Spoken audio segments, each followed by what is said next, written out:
One of the things I love about this trail is you start in low desert terrain and you kind of move to a high desert terrain quickly. That's about, I don't know, a mile maybe. And then this area, you start getting into more of a Canadian forest feeling in the next, I don't know, mile. A little over 2.5 miles in, you have a couple water sources, which, if you're from the Southwest, is a big deal on trail because not a lot of water out here.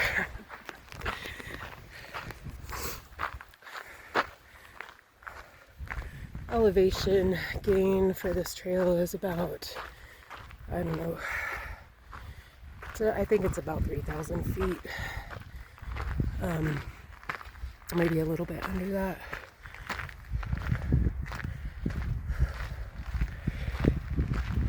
It's a pretty good intermediate trail.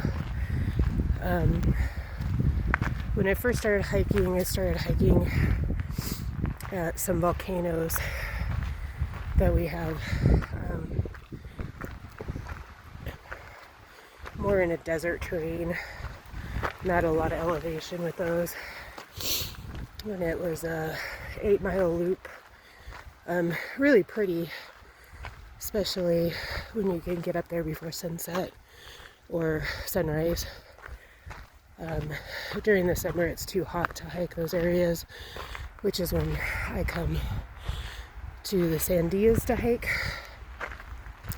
I do the volcanoes October, November, December. It can get pretty cold, but it got, for about a month here, temperatures were about 106 consistently. It was pretty miserable for everybody. I went to Wyoming in July and spent about a week out there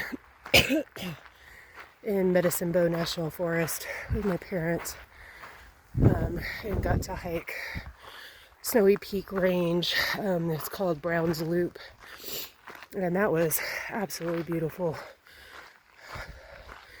Kind of a life-changing hiking experience. There were very little people out there. And there were wolves, and there were moose, and there were elk.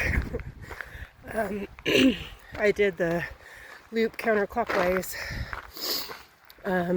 which I don't regret that decision, but I neglected to read all the comments on all trails about the rock scrambles and boulder fields at the end if you do it counterclockwise.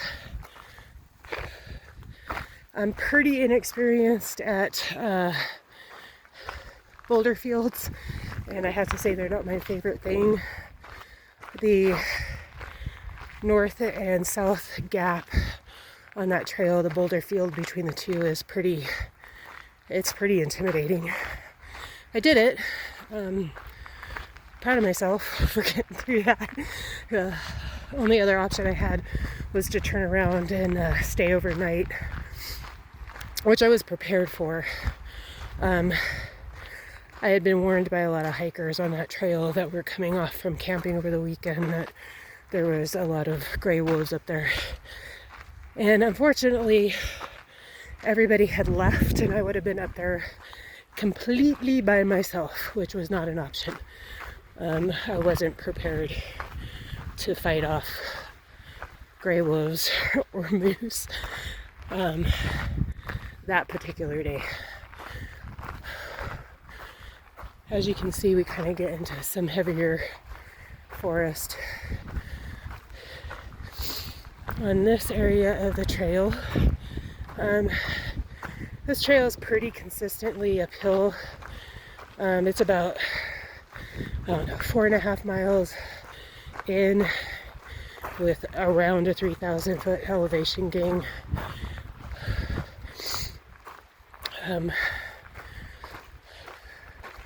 There's a few other trails up here that I hike, one being Walu's Trail, which everybody talks about, but I find that trail very ugly and very boring. There's no shade. The elevation gain is over 3,000 feet on that one, in a longer distance than this trail. I definitely feel like Pino Trail is a harder trail to hike, but it's a lot prettier, which makes it for a more enjoyable day. And then there's another trail. All of these lead to what we call the North and South Crest Trail, which is at the top of the mountain. It goes to the tram and to the ski resort. The other trail is what we call Tres Pistoles Trail, or Three Guns Trail. I attempted that trail about 2 months ago. Ooh, buddy, it kicked my butt. I never made it to the North Crest Trail to get up to the peak. It was getting way too hot in the day, and that's pretty much all desert hiking. Even when you get into the mountains, it's just shrub brush. There's no real shade, and the elevation on that was a little bit too much for me to get through in a timely manner. It was just too hot, and being out June, July in New Mexico in the desert is dangerous, no matter how much water you have.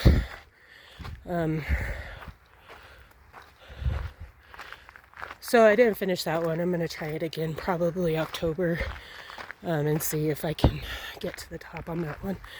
Be a little bit nicer. Maybe on a day like today where there's actual clouds in the sky, which is rare for New Mexico, well, rare for Albuquerque. All right.